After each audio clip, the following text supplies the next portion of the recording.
I'm Mark Seifter. And I'm Linda Zeiss Palmer. And this is Arcane Mark.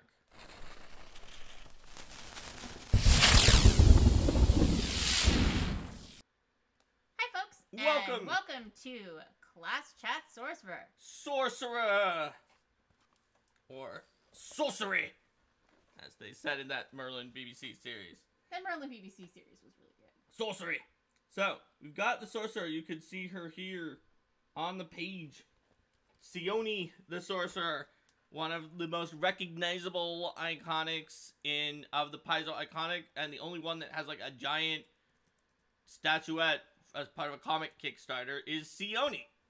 And the Sorcerer is a class that definitely got a whole lot of attitude, even in Pathfinder 1st Edition.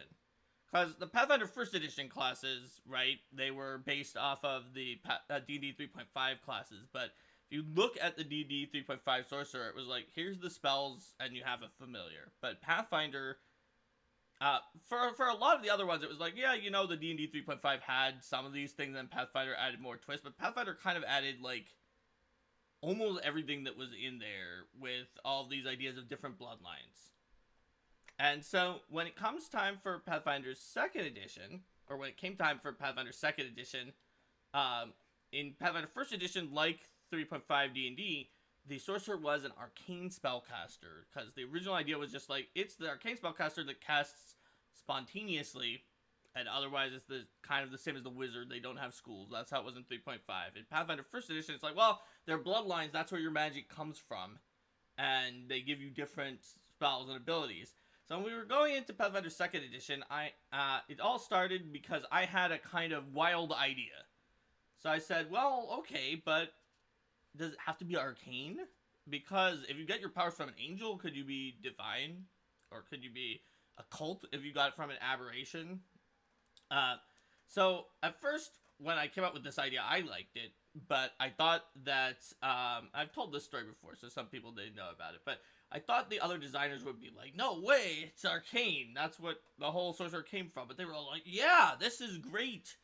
Let's propose it to like the head honcho people in the company and also other people in the department.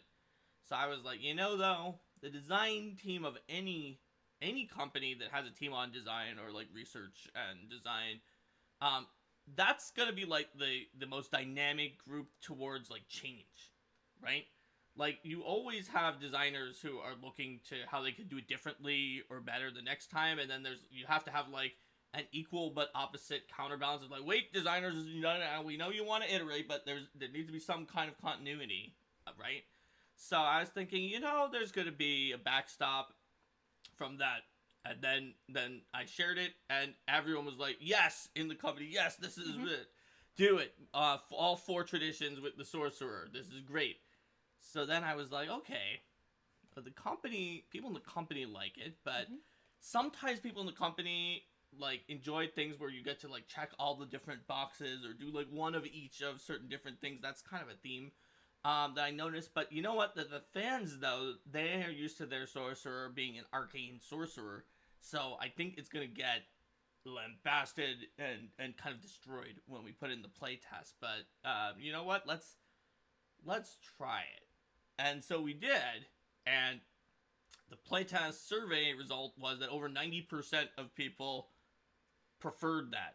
And we gave out multiple other options of like, do you want them to be an arcane only? Do you want like different permutations that were not all returning to arcane? And no, it was so dramatically popular that I was just wrong every time about what other people would think. I was just like, this is something I like because it's a kind of weird idea that like made sense in my head and seemed like it would be fun.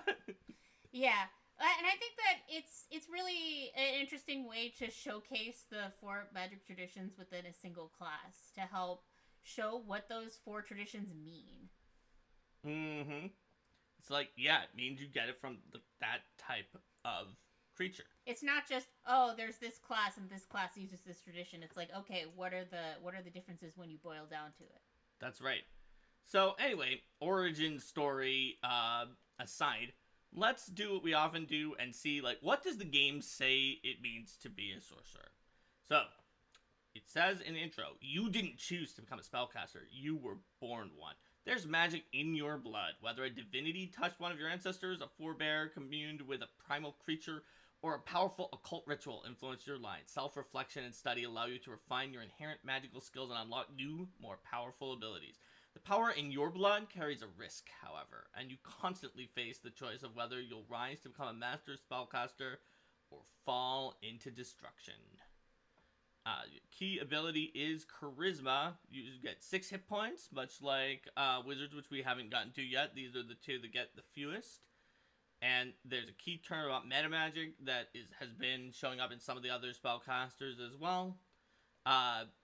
So that's sort of what the Sorcerer is. And in terms of some of the design of the Sorcerer, there was like a very small prototype I made for an alpha test, but almost all of the initial class chassis, other than the general idea of trying to do all 4 traditions, Logan built and then ran past me because I had done the kind of small prototype version that was like just one abyssal sorcerer and no actual class behind it.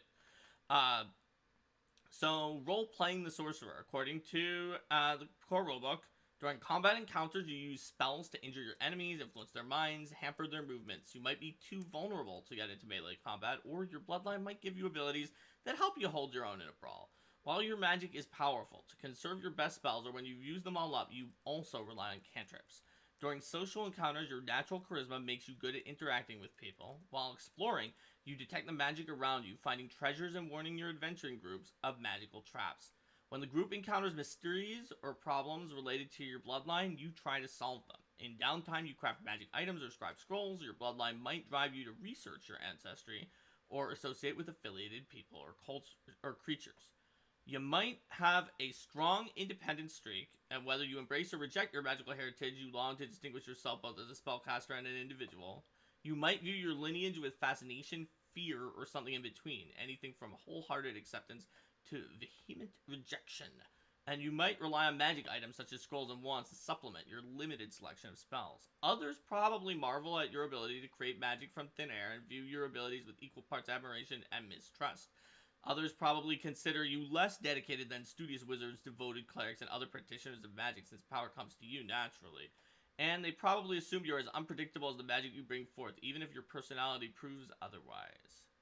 So that is the basic feel, like story feel of the Sorcerer that you can see from the core rulebook. But that suggests that there's a lot of different options for the character, between the different ways that they might relate to their magic, and also the vast scope of the different magical power sources they might have. Yeah, absolutely. So, looking at your proficiencies, you start off trained in perception, fortitude, and reflex, expert in will. You get 2+ your intelligence modifier skills, plus some skills from your bloodline, typically 1 charisma-based skill and 1 that is the knowledge skill of the magic you get. Trained in simple weapons and unarmed attacks, untrained in armor, but trained in unarmored defense, and trained in the spell attack rolls and DCs of your spellcasting tradition. So that's basically what you get here. You also get your bloodline, which is where your spellcasting talent comes from, your sorcerer spellcasting, and your spell repertoire. So, like the bard that we have seen already in an earlier episode, you're going to be able to pick some spells to put into your repertoire, and then you cast whichever of those you want each day, with some of them as signature spells that you can cast and heighten automatically across all of the levels. Now, the difference is the Sorcerer has 1 more spell of every spell level than the Bard does. That's a pretty significant advantage. The Bard, on the other hand, has some really nice composition cantrips, and that is their sort of edge that they would have versus Sorcerer. So, that's basically what you've got when you start off as a sorcerer, and then you'll pick up all the standard things, more spells, better spell proficiency, skill feats, skill increases. You can pick up magical fortitude at level 5. Your blood can become strong enough to kind of strengthen up your fortitude saves. Get some better reflexes at level 9, and pick up some alertness at level 11. as well as picking up some resolve at level 17. So you and then you increase spellcasting basically when the other spellcasters did as well, and get some weapon expertise at level 11 and defensive robes at level 13. To help you with your unarmored defense. That's right. And specialization for your weapons level 13. Pretty standard for the spellcasting characters. Plus, at level 19, Bloodline Paragon gives you 10th level spells, just like all the others who have that, in addition to Legendary Spellcaster. So that's what you've got with the Sorcerer chassis. It's pretty similar to other spellcasting chassis, but it's got a lot more spells than the Bard, who is the other class that uses the spell repertoire. But as we mentioned before, the Bloodline is really the core of the class. That's right. Bloodline really decides so much about you. So let's talk about the different bloodlines that exist in the core rulebook and the advanced player's guide. So the bloodlines give you, first of all, we said 2 skills. They're going to be some charisma based skill and some skill that is the knowledge skill for your type of magic. It also, of course, gives you a tradition, the type of magic that you get your spells from. That's pretty important. It has a list of granted spells that you automatically add to your repertoire, a cantrip, and then one of each spell level from 1 through 9. It then also has bloodline spells, which are a type of focus spell that you automatically start with 1, and then you can pick up to 2 more later on. Then it has a blood magic. That is something that happens whenever you cast a bloodline spell using focus points or a granted spell from your bloodline using a spell slot, so not cantrips. You gain a special effect called blood magic. So that's pretty handy. Blood magic can really stack up, especially with the dangerous sorcery feat. That is a first level sorcerer feat. You can really pile on some additional damage to your enemies depending on what your blood magic is. So let's take a look. The first alphabetically is Aberrant. So you've got your weird aberrations, some from beyond the stars or below the earth are somehow speaking to you. It's a cult with intimidation because that's pretty scary stuff. You've got a bunch of interesting kind of occulty aberration-y spells, and you get long tentacular limbs, like aberrant whispers that are whispering around, and then unusual anatomy, so it's harder to like, oh yeah, I cast this and I had 3 stomachs, so when you punctured my stomach, I don't care. Plus your blood magic is whispers, shield the target's mind or your own, granting a +2 status bonus to will saves for 1 round. So you can bet that if you're an aberrant sorcerer and you're continually casting your bloodline spells or granted spells, your will saves are going to be really good, especially since a lot of the granted spells are and bloodline spells are either like affecting you or an opponent, so you're going to pick yourself most of the time for that. Yeah. But it's pretty handy because a +2 status bonus to will saves, that's like having 4 higher wisdom. Alright, so angelic sorcerer, as you might expect, you're descended from angels. It's divine magic. You've got some diplomacy because angels are messengers, and religion. Some very angelic themed spells. You got an angelic halo that adds a bunch of healing to your heal spells in an aura around you. Angelic wings to fly around, and a celestial brand that can really screw up your enemies. Plus, an angelic aura protects as your blood magic, giving a +1 status bonus to all saves for 1 round. It may not be the +2 that that you get from Aberrant, but since it's all saves, it's more it applies to more different types of things. So plus more of your choices can target your allies, so you might have, and you can pick you or a target, so you might have more opportunities to put it onto an ally than the Aberrant does. Alright, next, demonic. Demons, also divine, but with intimidation rather than diplomacy.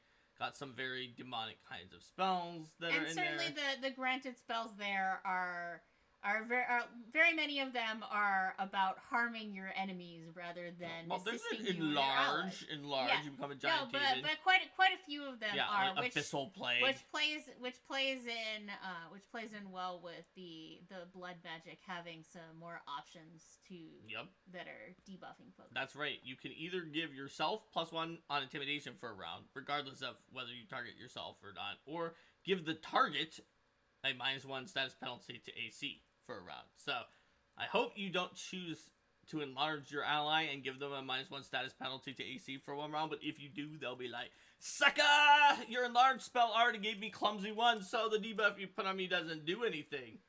You'll be like, yeah, but I did just put a debuff on you.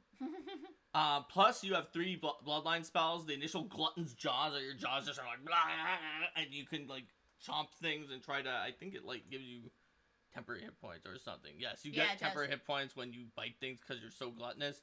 Swamp of Sloth, which makes, like, a slothful swamp. Oh, yeah, demons, they are based on the sins. This may become obvious as we're going through this. And then Greater Abyssal Wrath is just, like, random abyss stuff comes from the infinite abyssal realms and does damage, and who knows what it's gonna do. I don't know what it's gonna do. So that's gonna be the demonic then. So diabolic, that's devil. So you know demons are chaotic and evil from the abyss. Devils are lawful and evil. They're silver tongued. They're from hell. So we've got a lot of things that are about temptation and fire. Yeah, I think that's right. They've got deception to go with their religion. They're liars. Yeah, you can charm and enthrall. You can burn things down. Hellfire scorches your targets or fills your tongue with lies from the blood magic. So you can either deal 1 fire damage per spell level, combining with the spell if it does fire damage anyway, or get a +1 status bonus to deception checks for 1 round to yourself. And the 3 spells are the Diabolic Edict, where you're just like, do this thing, and they get a bonus if they listen to you, or a penalty if they're like, no. And then you've got Embrace the Pit, which is like, I've got giant devil horns, and then you get some resistances, but also you can take good damage, and you become weak to it, even if you normally couldn't take good damage. And then Hellfire Plume, where you just make this fiery evil hellfire plume show up. Both fire damage and evil damage. I mean, what's not to love if you love fire and evil? So, let's see. Draconic Bloodline. Well, everyone likes dragons. I feel like if dragons are involved, people get interested. So there's got to be a Draconic Bloodline. Yeah. And as you might expect, it's arcane spell list. And there are bloodline skills of Arcana and Intimidation, as well as granted spells are very, very like typical things you might expect dragons to have on their list. As well as dragon form at 6th level. Well, yeah, dragons probably don't have that. Yes. But some of them are things like dragons would be like, I want resist energy so I can resist the type of thing I'm weak to. Or how about haste because I'm good at attacking my foes. Or spell immunity for that annoying spell the PCs keep casting on me. Whereas it doesn't have a lot of direct blasts because dragons would be like, no, we don't need that. We've got Dragon Breath. And you know what? So do you. That's right. You start with Dragon Claws and you claw things up. Then you get Advanced Dragon Breath every 10 minutes. Just like, then a Greater Dragon Wings. Plus, every time you cast one of your blood magic spells, you get a +1 status bonus to AC for 1 round. So you have a little bit better AC than you might expect from a character who is a sorcerer. Now, the fact that it's a status bonus does mean that at like the current exact moment that it is kind of a non-bow with what's that one again from Dragon Disciple, Scales of the Dragon, but once that gets changed to match all of the ones that are similar to it from the core rulebook that got changed to item bonuses so that they would not be non-bows, it will no longer be a non-bow. Oh, what is a non-bow? A non-bow is like something that seems like it's a combo and should be because it's Dragon Sorcerer to Dragon Disciple. Then you realize that it literally does not combine together and it is a bad combination. Okay. So since it gives you +1 AC all the time you cast the dragon spells, and this gives you +2 of the same type of bonus all the time, Yeah. that's a non-bo. I see a comment here. Higher level dragons can turn human. Higher level sorcerers can turn dragon. At some point, they reach equilibrium. I think they will reach equilibrium at some point. And another thing with the dragons is that you're even more customizable there because the dragon types have different elemental associations, and that very much carries over to the for sure, to the draconic sorcerer as well. Speaking of elemental associations, what about the elemental? Yeah, well, there you go. Primal, certainly, for their spell list because of those ties. Elementals can be identified with either primal or arcana, nature or arcana, and they sometimes have primal or arcane magic. But the raw elementally ones are more primal, whereas like the genies are like the ones that are more like kind of thought based and less based on the wild nature of the elements are more likely to be arcane. We will get to that in a moment when we get to the Advanced Player's Guide Genie. So these have a variety of spells like Produce Flame, Burning Hands, Fireball, and stuff like that. With an asterisk. With an asterisk that says this might be of a different elemental type, if that's. It might do bludgeoning damage if you're doing one of the other elements. It probably will, unless you picked fire. Yes. And it will have the elemental trait. So if the monster has a weakness to water, then it'll apply for everything you cast. It's very handy. Oh, you're right. That swaps out for bludgeoning. Produce water is very good as a cantrip. Is very good against things with a water weakness, for example. You get intimidation as well as an elemental bloodline. But yeah, there's tons of blasting, some freedom of movement in there, energy aegis. Plus, the bloodline spells are pretty handy. Like elemental toss is a one action of just like you toss an element. And it does like a pretty high amount of damage for a one action spell. Like one, especially for a focus spell. I mean, one action spells don't usually do that much because you can cast 3 of them, in theory. But elemental toss, you can't really cast 3 of them because it's a spell attack roll. You'll take a penalty, but it's still like I'm never gonna say no at high levels to be like, oh yeah, I have an action left. Let's do 10d8. Okay. You've got elemental motion, which can give you a really nice speed depending on which type of element you are, and then elemental blast is just what you would expect from that, except what's pretty cool is you can pick if you want to burst a cone or a line. You're just like, rah, boom, and you blast out some kind of elements. Alternatively, the barbarian can toss the elemental bloodline sorcerer and scream elemental toss.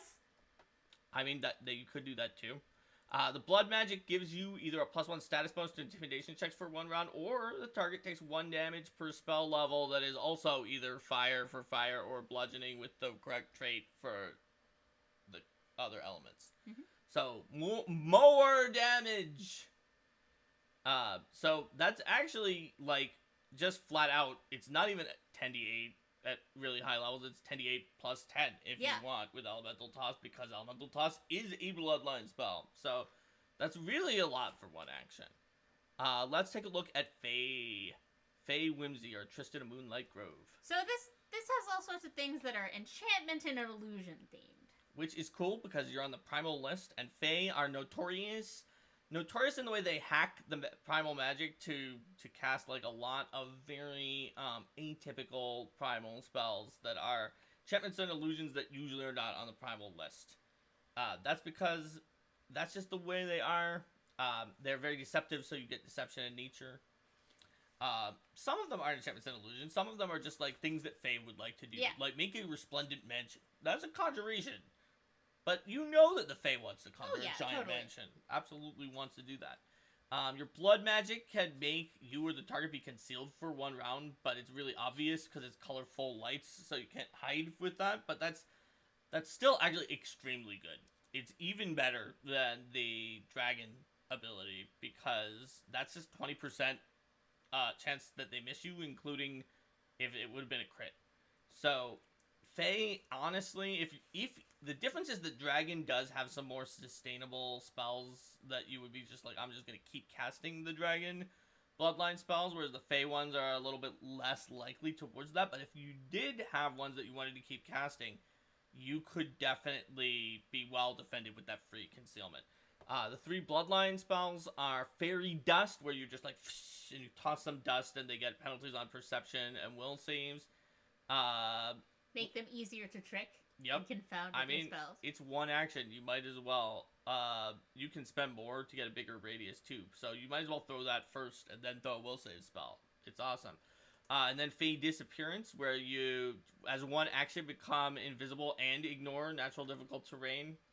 I mean, only until the end of your next turn, but still, it's one action. Never gonna say no to one action on that. In the 5th level version, even you can attack and you'll stay invisible until the end of that next turn. And then the Greater Fey Glamour is a 10-minute big ol' illusory scene or veil spell, which are both like pretty solid illusions to get every 10 minutes. It's a pretty nice one. So that's Fey. Genie from the Advanced Player's Guide. Hey, we were talking about you, Genie. So it's the Arcane to the Elementals Primal with Arcana and Deception. They've got some like spells that are a little variable. There's some that like any Genie would like, but then there's some that are like, these are spells that were cherry picked off of the list that the Genies actually have. Yeah, so at first level you choose the type of Genie that influence your bloodline, and that determines which spells you get at 2nd, 5th, and 8th. That's right. So, any Genie might want Creation or True Seeing. Yeah, I mean, Genies make stuff all the time. But only the Married wants Water Walk, Control Water, and Hard Wilting. So you get your Blood Magic, where your spellcasting warps reality to distract your foes. So either give you a +1 to Deception for checks for 1 round, or the target takes a -1 to Perception for 1 round. Could be handy. Many of these are ones that can target your foes. Some of them are self buffs that you're not going to be able to use that for. Not the Perception penalty. Mm-hmm. Then there's 3 kind of interesting focus spells. Are Genie's Veil, which are going to give you the ability to, as a reaction, be like, your wish is my command. When someone wants to be protected, they suddenly become colorful smoke and sparkles and reappear an instant later and become concealed. That's actually a very handy reaction. Pretty nice. Heart's Desire, which is a 2-action. It is basically going to make an illusion of someone's desires to trick them. I'll grant your wish, except not really. Oh, you can see what you really want. Even on a success, for 1 round, they're stupefied too and take a -2 status penalty to checks to determine the effects of their reactions, which can be handy if you want the enemy to miss with some dangerous reaction it has or mess up their spells. Mm-hmm. If they fail, they can't use reactions at all for a minute, and they are stupefied too, which is hugely useful. And as you keep leveling up, you can target multiple creatures and show them each a different Heart's Desire. Plus, Greater Wish Twisted Form is just like you use wishes to ruin their defenses, and it gives a major amount of bad things happen to them. Even on a successful save, it happens for 1 round. They get weakness 5 to something you choose and reduce their resistances by 5 and -10 to their speeds and -1 to their saves. It's like, that's pretty handy. Yeah, pretty much whatever you wanted to do to them, it's going to be more and effective. The weakness and resistances both, or decrease of resistances both go up. So, pretty good. Moving on, Hag, also occult, deception and occultism, while Hags are known for being very deceptive. There's a lot of tricky, deceptive, and just generally cursish spells. The Hags love cursing everybody. They're very jealous, spiteful Hags. Their blood magic is the first creature that damages you before the end of your next turn takes 2 mental damage per spell level and must attempt a basic will save against it, which is potentially the most damaging of any of these damage ones. Now, you might not get it if nobody attacks you, but that just means if you keep casting your Hag spells, you're going to do, like, at first 2, scaling up to 20 damage, and they could fail the basic will save. Yeah. And you walk past someone, it's like, oh, you want to take that attack of opportunity on me? I'm gonna spite you. Yeah, you're gonna take, let's say you're level 10 or whatever. You're gonna take between, either 5, 10, or 20 damage, maybe 0 if you got lucky. Mm-hmm. Yeah, you could take the attack of opportunity against me at level 10. You're gonna hit for more than that, but do you really want to? I don't know. Yeah. And you've got Jealous Hex, where you're basically just jealous of whatever the person's best ability modifier is. And so you debuff that ability modifier. They probably care about their best ability modifier. I think they do. I think they do. It's one action too. Now, admittedly, on a success, it doesn't do anything. And they can try to get rid of it with a will save. But still, for one action, screwing up their best ability modifier can be pretty handy. Horrific visage, where you're just like, look how horrible I am, and then you frighten everything near you because of how horrible you are. Like a hag. Like a hag. Yep. Yes. Also, of note is the heightened fine version can do fleeing 1 on a critical failure. It's not incapacitation. So, it could be handy if you want to really screw with your enemies, especially if you have the heightened. And then, You're Mine is a 2-action that can allow you to control your opponent for a round if they critically fail. It is incapacitation, but it's something that you can just get, whereas other things that can completely control your enemy, like Dominate, are usually uncommon. But a Hag Bloodline Sorcerer is just going to have Your Mine. Even if they normally fail, you can partially control them. In fact, their turn is still pretty messed up, because they're stunned 1, so they only get 2 actions. And one of the actions they actually do take, you pick. So, for example, if they're next to someone and they're attacking them, like, your action is to move away from everyone else. Congratulations, you have 1 action left. You almost certainly have ruined their entire turn on the regular failure, at least. Alternatively, you can make them attack their weapon. Or like attack your ally. Yeah. Yep. And also the heightened 7 on a failure, it's controlled for 1 round. On a crit failure, it's controlled for up to 1 minute, which is very powerful. Very, very. So the Nymph bloodline, how is this sort of compared to and differ from the That's a good question, but what about the Imperial bloodline? Oh, I missed it while we were scrolling. One of your ancestors was a mortal who mastered magic. Imperial bloodline, very imperious. They've got Arcana and Society, which makes them an exception to a lot of the other ones. Does not have a charisma-based skill here. They're arcane. They've got, like, the arcaniest imperialist things, like Magic Missile, Dispel Magic, Haste, Dimension Door. Classic wizards. Yeah, type classic spells wizardy things. Your ancestors may have been lots of wizards, and you get a +1 status bonus on all skill checks for a round. From the ancestral memories, you were a target because some of them are helpful, like haste. You can get ancestral memories where you're just like, I remember this non-lore skill or a lore skill about an ancient empire, and you temporarily become trained or an expert in it. There's also Extend Spell, a very powerful 3rd level focus spell. That is a meta magic focus spell that lets you cast a 1-minute spell that lasts for 10 minutes. Super, super good. There are some other restrictions applied. Yes. It cannot be your highest spell slot, and you can only have 1 active this way at the same time, and it has to be a single target. But really good. And 5th level Arcane Countermeasure. It's techie but very effective reaction where you undermine a spell and reduce its spell level by 1. It can't reduce it below the minimum. You also give a +2 on all saves, skill checks, AC or DC against it. So the thing about this is that it's almost certain to screw up something that is heightened for reasons that, like, they wanted to heighten it for, like, counteracting. Yeah. We're like, oh, I cast 5th level Dispel. Oh, well, no, how about 4th level Dispel? Yeah, so you reduce those sorts of things, or like you decrease the power of something for how much damage it deals, or maybe if something has like a special effect for being heightened to a certain level, and they're like, I'm gonna heighten it just enough. I heightened it 7th to cast haste on all of my allies. Oh well. No, you heightened it to 6th, so you did cast haste on 1 person. Yep. And use a 6th level slot. Congratulations. Or it's like, oh, I cast Silence 4th to make a Field of Silence. Oh, no, Silence 3, so you're silenced. But that's it. Nobody else, yep. So you could do, it's techie, but very effective in the right situation.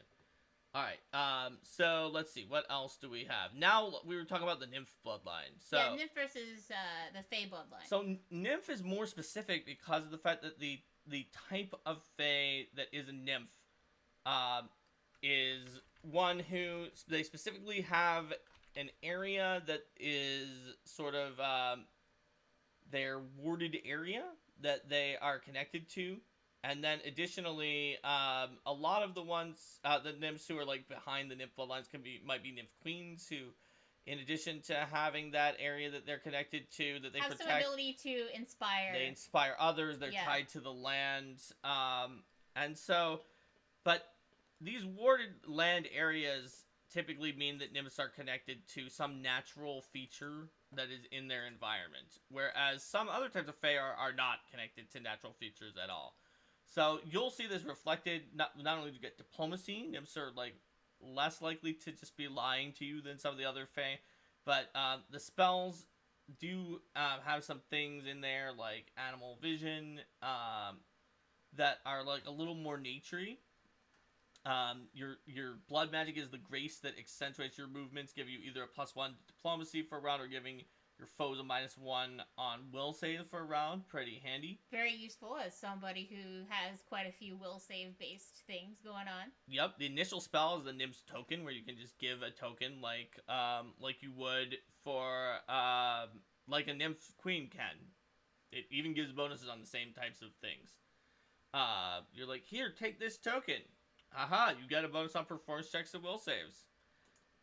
Then there's also Blinding Beauty, where you make a cone as a single action, and you try to incapacitate your opponents with blindingness. And then finally, Establish Ward, where you just like nymphs have a ward, you're like, this area is my ward temporarily. I can just make the entire nature in this area attack you in melee from a distance. That makes sense, and is pretty cool. And I'm quickened in the area to do that, but I'm slowed if I go outside of the ward. So it's just like, oh yeah, the rocks are just gonna slam into you, and the wind is gonna wind slash you. Pretty cool. Yeah. What else do we got? Well, Psychopomp. We've got 3 more. Psychopomp. That's right, Linda. Also divine. And they might be scary. Yeah, and they have a lot of things based on protection from death, light, and calming down emotions, just like they can heal you. Katrina Psychopomp. Searing light is not just light; it does extra damage to undead too. Yes. Spirit Blast, which is really good against incorporeal undead. So yeah, there's a lot of things that are themed around spirits. Yep, there's things that are and being good, death, being effective against undead, and also death-themed things. Yeah, because the death ones don't help you fight the undead as much, but psychopomps are the ones who bring the dead over. So they've got a mix for you. That makes sense. And blood magic makes you between the border of life and death, so you can either gain a +2 status bonus to fortitude saves for a round, or the target can take additional damage, negative if it's living or positive if it's undead. Pretty handy. Most things don't actually really resist those types of damage, so that's pretty. Plus, some undead are weak to positive damage, so that can just be a nice little boost. And then what are your 3 bloodline spells? So you could get a sepulchral mask, because many psychopomps that deal with mortals wear masks, and give you a bonus against emotion effects, and is very somber. So basically, the enemies who are in the area take some mental damage. And might have a status penalty to will saves against emotion effects. Yep. It's not that much damage, but it is a first level focus spell, and it lasts for a while. So, it's not like they become... Yeah, it protects your It's not like they become temporarily immune either. So it's pretty nice. Then also, let's see. There is Spirit Veil. That's right. The veil of spirits around you that make it so that undead... It's harder for anyone to see you, and particularly hard for undead. Well, yeah, because everyone could be like, well, there's spirits, you're concealed, and the undead are like, I literally can't see you even with life sense. Which is pretty handy. And there's a heightened version where you can basically add on more people to it. Now, if you literally physically poke the undead, I'm poking you, or use a hostile act, then it's going to end the spell. Then Shepherd of Souls, where it's a reaction on somebody is taking damage, and you're like, you are not yet destined to die. And you sacrifice some of your own hit points in order to save them. Yes, it basically, you lose those hit points, and they reduce the damage by twice that much.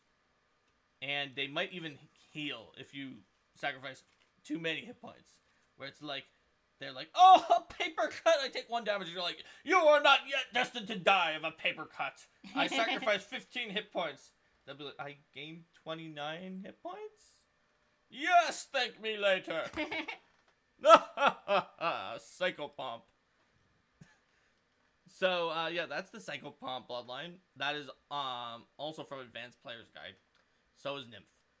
Also from Advanced Yeah, Player's actually, Guide. 3 of the ones from Advanced Player's Guide are alphabetically next to each other. Yeah, well, there were a lot of core rulebook ones early in the alphabet, so That's it makes true. sense. That's So, true. Shadow. Mm-hmm. All about the darkness effects. Woo. It's a cult. You get occultism and stealth. Stealth, Also is another one that breaks the mold and doesn't have a charisma-based skill here. And you've got these shadowy spells and chill touch and grim tendrils and darkness and chilling darkness. Yeah. Of course. Shadows can go deep around your target, giving +1 to stealth or a -1 to perception because the shadows are in their eyes from blood magic. Your spells are dim the light, where you magnify the darkness from a triggering effect when you cast a darkness or shadow spell to basically immediately attempt a stealth check to hide because your shadow spell messes around with them. That's pretty handy. It's hard to use it right away because of getting the shadow spell, but once you can, it's very good. Speaking of shadows, Steel Shadow. Steel Shadow, you just take someone's shadow away, and they're, at best, unless they critically succeed, they're going to probably at least be enfeebled 1 for a round. But likely you're going to be able to deal them some negative damage and enfeeble them for a while, and then be like kind of having their shadow, and then you're like, yeah, take this shadow, and you can do more damage to them with that.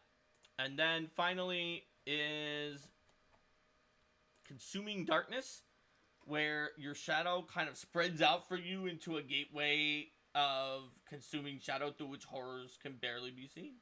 Yeah. And enemies can barely see those horrors, and they take a little bit of negative damage each turn, and they might take some speed penalties or maybe be immobilized by horrible shadows. Pretty convenient.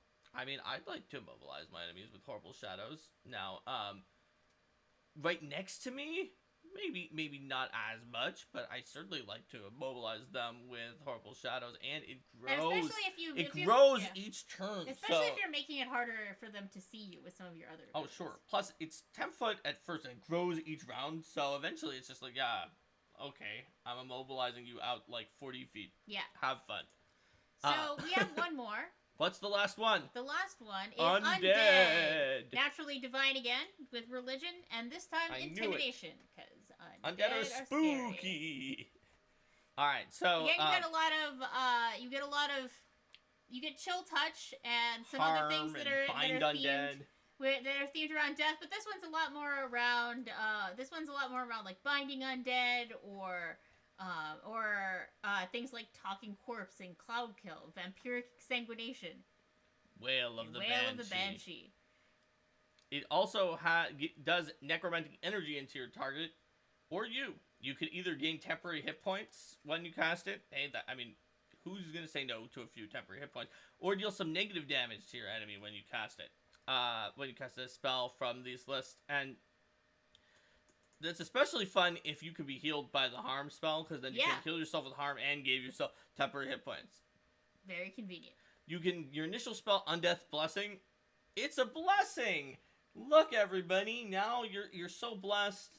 Harm spells will heal you, and heal spells will harm you. But also, harm spells heal, you get a +2 status bonus to the hit points restored to you. So you can do that and then heal them with your harm spell. Yeah, it's great. It's one action, so you can do that and then immediately use a 2-action harm, and it will heal a bunch. And give you some temporary hit points. And if you do it on yourself, you can stack up all of that. Well, with Undeath Blessing, you can either just let it happen, or if you don't want it to happen, then you can attempt to save. Also, another fun one action drain life. You're just like, whoosh, and you deal a little bit of negative damage, and you get a little bit of temporary hit points. Like, for one action that's really, really handy. And then you might be able to deal some additional negative damage from the blood magic as well. Yeah. I mean, you wouldn't want Undeath's Blessing if you, for example, are being healed by heal type spells, because you will not be healed by heal type spells. Yeah, you will be don't harmed by heal type spells. But hey, you could I guess you could put it on to a foe if lots of heal type spells are going on to annoy them. I mean, they get a save, but if they don't want it. Can I see that again real quick? Can you see it again real quick?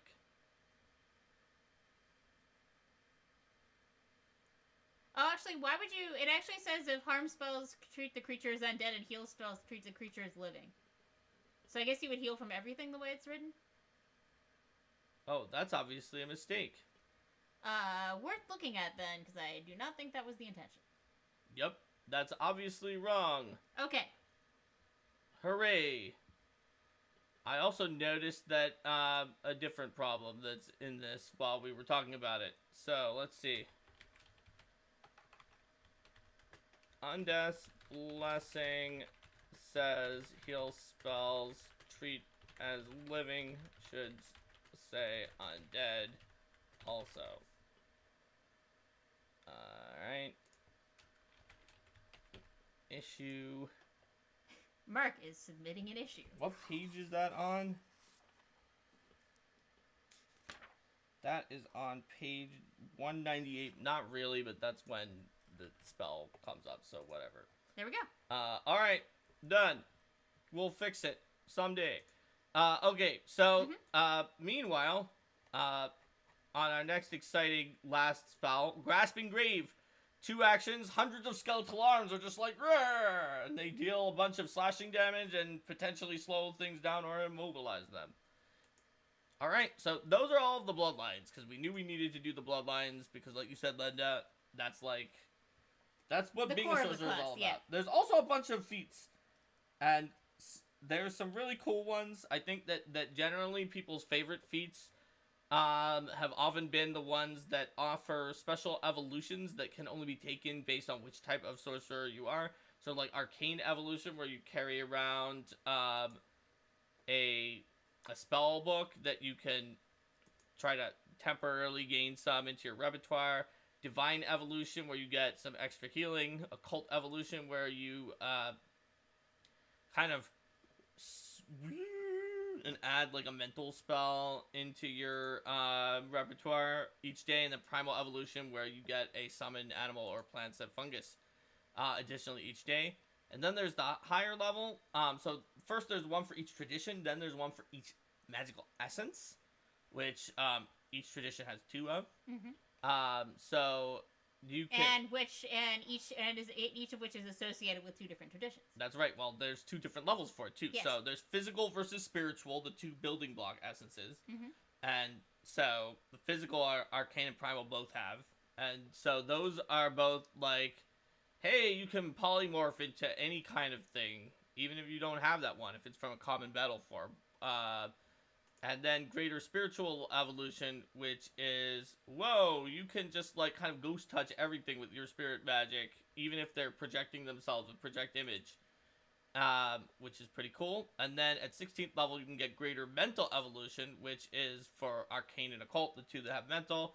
Just like, hey, add another spell to your repertoire for every spell level you can cast. That's pretty powerful. Well, and they're already the ones that had a book or, like, got extra on their repertoire, whereas the 2 that got an extra spell each day were the Divine and Primal initially, and so they also have twice per day. After you've run out of slots of an appropriate level, you're just like, cast it anyway. Yep. As long as they're of different levels.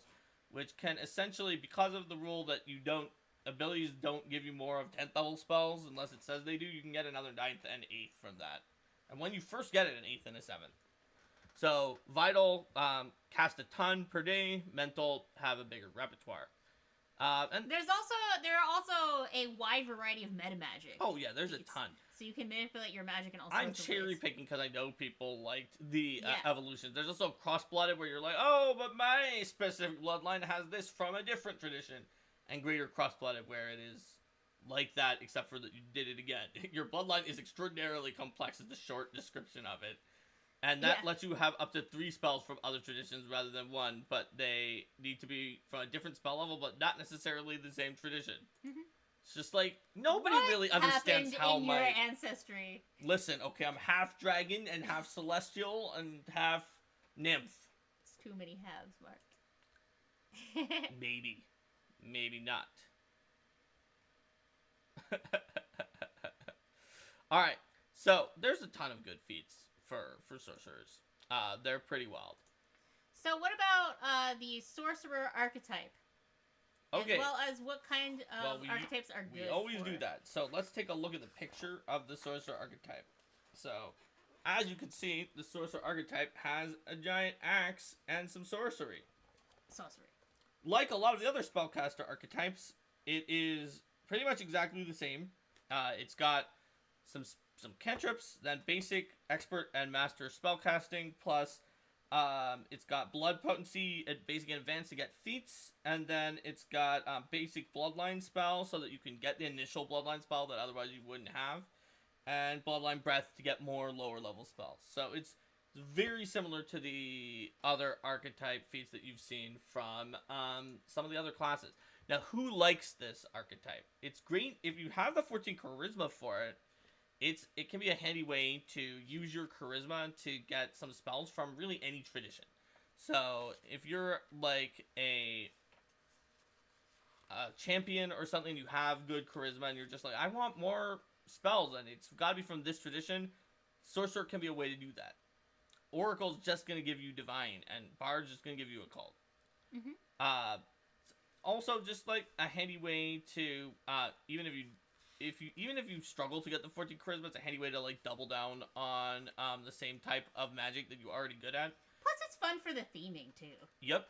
So like the idea of like, oh wait, I've awakened a wellspring of magic within me that I didn't know I had. My wizard is from a line of 1,000,000 wizards, and therefore I'm the Imperial bloodline, and I'll use my arcane DCs that are very high because I'm a wizard, and get some extra spells. Like, right? There's some arcane spells that you might want to be able to cast more times, but maybe even the pretty plentiful wizard slots are not enough slots for you. And you're just like, no, yeah, I'm going to get Sorcerer. I could see an Imperial Bloodline type wizard wanting 14 Charisma so that they can lord it over everybody.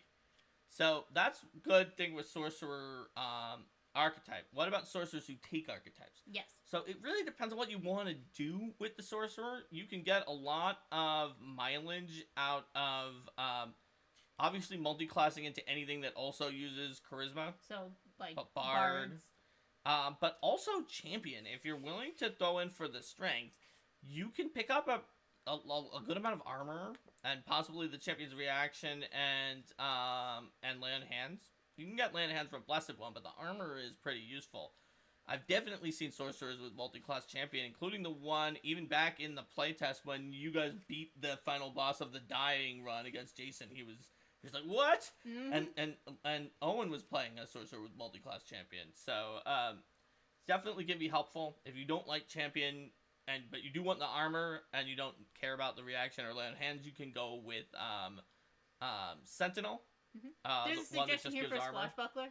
Swashbuckler can work. You pick one of the charisma-based Swashbuckler styles, absolutely can work. There's really a lot of options out there for you, and this is like touches slightly on it. You can go with like Medic on an Angelic Sorcerer and just have more sources of healing. For example. Yeah, I mean, because Sorcerer is such a varied class, there's a lot of variety in what's going to work well for it based on your tradition as magic and how you're playing it. That's right. Obviously, also we mentioned Dragon Disciple, which really fits with Draconic Sorcerer. Other than that one thing with the Nombo that will eventually not be a Nombo, but it's a very thematically fitting. Mm-hmm. And some of the abilities that Dragon Disciple gives are things that you already can get with a sorcerer who's Draconic Bloodline, but not all of them. Alright, so shall we say goodbye to YouTube? Let's do it. Bye, YouTube. See you next time. Bye.